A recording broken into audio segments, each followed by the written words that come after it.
Perception is that gluten-free foods are inherently healthier or even cleaner.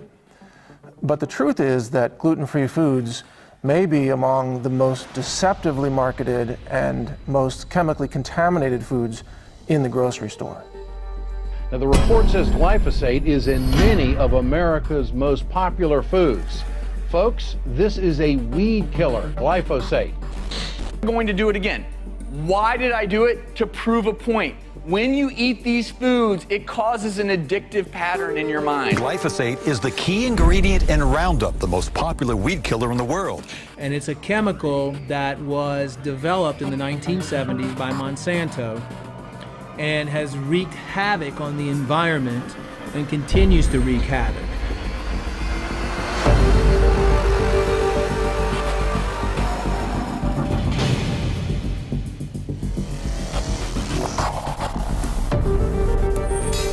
Labs and the author of Food Forensics, I'm always interested in the scientific data conducted by other labs, even in other countries, looking at the food supply and checking for contaminants.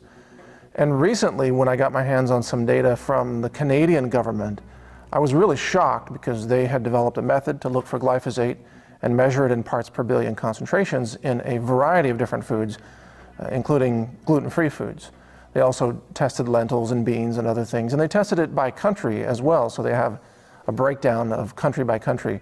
What are the levels of glyphosate, that is Roundup typically, that's found in the foods that they tested. And one of the most shocking and surprising results that came out of this testing is that gluten-free foods had a shockingly high level of glyphosate across 118 different products that they tested off the shelf. Across these 118 gluten-free products, they found the average parts per billion of glyphosate was 477. That's almost half a part per million of glyphosate, which is known to be a carcinogenic chemical. There's also substantial research showing that glyphosate is disruptive to normal human biology at even sub parts per billion concentrations. In other words, even at parts per trillion concentrations, it can harm your body in ways that are only now beginning to be understood. Now, for a heavy metal like lead, that wouldn't be considered a highly toxic level by most people. But for a disruptive herbicide like glyphosate that has been labeled probably carcinogenic by health authorities around the world, it is very, very concerning. A lot of people choose gluten-free foods because they've had bad experiences eating wheat products. But it may not be the gluten for many people. It could be the glyphosate in the wheat, because you see, wheat is very often sprayed with glyphosate. It's used as a desiccant, a drying chemical in chemical agriculture. And so farmers spray entire fields of wheat with glyphosate, also known as Roundup, one of the brand names of it, in order to dry that wheat more quickly so that they reduce their risk of rain or other weather events spoiling their wheat crop. So they spray it with chemicals, they saturate the wheat with glyphosate, and then they harvest it and they're able to obtain more profit from it. But the glyphosate saturates the wheat kernels, and it ends up inside the wheat products that people are consuming, whether it's bread or bagels or donuts or cake mixes or pasta, whatever. If it's made out of wheat and the wheat isn't organic, it very likely contains glyphosate, and not just a little, but a lot. And that glyphosate persists through food processing. It survives the spraying and the harvesting and also the milling of the wheat grains. And it survives baking and cooking and mixing and blending and refining and all these things. And it even survives in the bodies of the people who consume those wheat products. So you can test their urine or blood and you can find glyphosate still in their bodies, and also glyphosate byproducts such as AMPA and other derivatives of glyphosate. There's also complex glyphosate, which is a glyphosate molecule combined with something else. So there are many different forms of it, but you can see them all intact in the bodies of people who eat non-organic wheat products. So many of those people mistakenly believe that they are allergic to gluten, and so they read about gluten online and they think, gosh, you know, I'm having stomach aches and I'm having perhaps gastrointestinal disorders or vomiting or headaches or who knows what kinds of problems, and they attribute that to gluten, and then they go to gluten-free foods. Well, I'm here to tell them that your gluten-free foods, unless they are certified organic or perhaps non-GMO project verified, those gluten-free foods could be giving you more glyphosate than the wheat products that you were trying to escape in the first place. So you might be leaping out of the frying pan and into the fire, so to speak. You might be escaping glyphosate in wheat products and thinking you're allergic to gluten, but you end up getting just as much or even more glyphosate from your gluten-free products because they are not organic in most cases. A lot of people buy gluten-free and they just look for the gluten-free label, but they don't look for the organic label. And if it's not organic, it can come from genetically modified corn, and usually does, and it can be sprayed with glyphosate, and it usually is. So non-organic gluten-free foods can be extremely toxic to the human body when consumed over a very long period of time. It can disrupt hormones, it can disrupt digestion, it can even cause cancer, different types of cancer, not just one kind. So for people who are shopping for gluten-free foods, they need to understand the real science behind what they're buying and why are they buying it. And frankly, I would encourage people to go back to wheat products and try organic wheat first.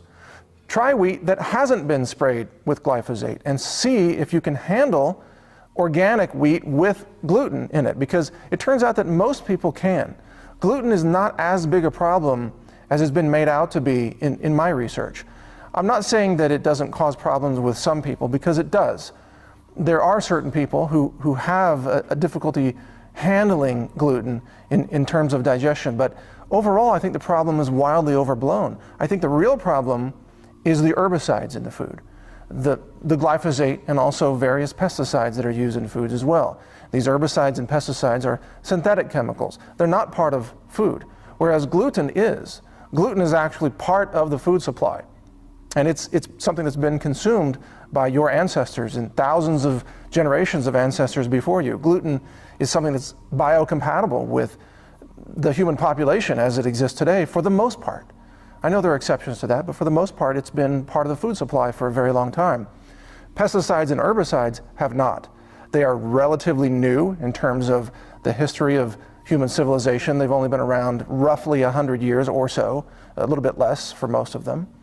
They are not biocompatible. They are not found in nature for the most part. Most of them are synthetic, and they're patented, or they were at one time and now they've come off patent. But they're artificially created.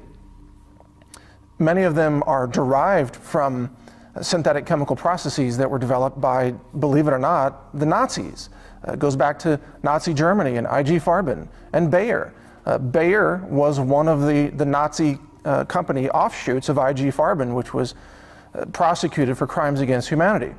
And a Bayer chairperson actually went to prison for crimes against humanity. And today, Bayer continues to manufacture pharmaceuticals and pesticides. This is the progeny of the Nazi-era research into pesticide chemicals that can kill things. And this was really one of the aims of the Nazi era of IG Farben, which again became Bayer and other companies, BASF, for example. They were trying to figure out ways to, in their minds, efficiently kill Jews and efficiently kill pests. And they saw certain types of human beings as pests, just like today in chemical agriculture they see certain types of bugs or worms as pests. And it turns out that the same or similar chemicals that kill bugs also kill humans. And so these corporations have become masters of how to efficiently cause death in living organisms. And this is really the history of modern agriculture and the history of genocide and the history of chemical corporations like Bayer. And the reason I can say that and not be sued is because everything I'm saying is factually correct. And it can't be refuted. It's on the historical record. It's just that most people don't know about this. So they're out there buying gluten-free foods and they're thinking that they're being healthy, but they're actually buying chemicals that are derivatives of Nazi-era death chemicals developed by a corporation that was actually part of the Nazi empire and is today known as Bayer. And people don't know that. And so they're just eating themselves to death. Back in World War II, you had to load people onto rail cars at gunpoint. Today, all you got to do is slap a gluten-free label on it and put it on the shelf in the grocery store, and people kill themselves and pay you for it. You as a corporation can actually earn a profit by delivering chemicals to people that will cause cancer, that will kill them when consumed over a long period of time.